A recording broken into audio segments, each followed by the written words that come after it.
practical value, right? This is very simple, right? If someone is, if after watching a video, if someone feels like, okay, I learned something new, right? This has actually helped my life in some way or the other. Not just over the top information like, Ronaldo moved this Coca-Cola Pepsi bottle and the stock price fell down.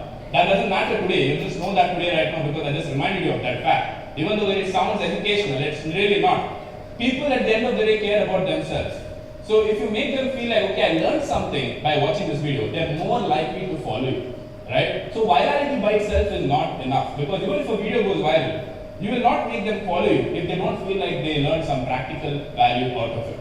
And at the end of the day, your objective is that, right? You want to incorporate your brand into it and position your brand as a practical value to a problem that they have. So this needs to be packaged properly, right? If that is not there, people are less likely to follow you.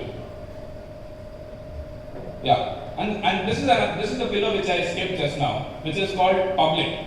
Connecting yourself with already well-established products or brands.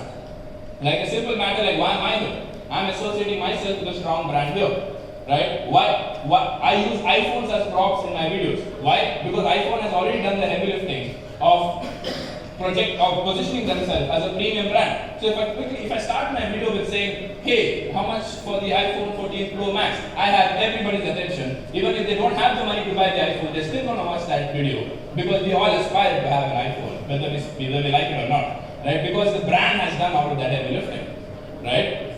Another one could be, if you guys have been following me for 2 years, before Katrina Kaif was married, I used to use her name as my wife in those videos. This is back when I had 20,000, 30,000 followers. When I had 20,000, 30,000 followers, by associating myself with Katrina Kaif, I got 5 million views. Reached 100k followers in 1 month. One other example. And so an example that I'm recently using is using dummy bank names. Because I'm creating content in the BFSI sector, I use the word low-tech bank and people go gaga.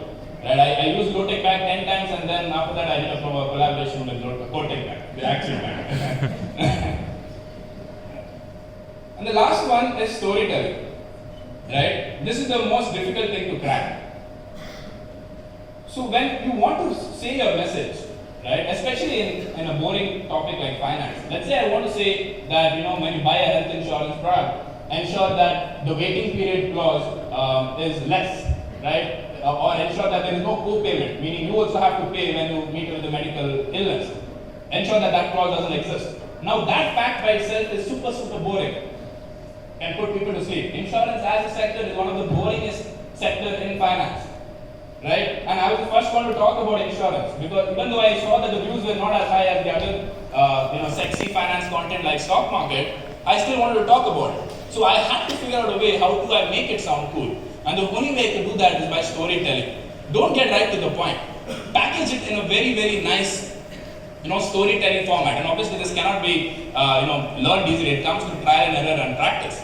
But essentially don't get right to the point. Give a build-up, right? And then gradually direct your audience to what you want to say. So that is the art of storytelling.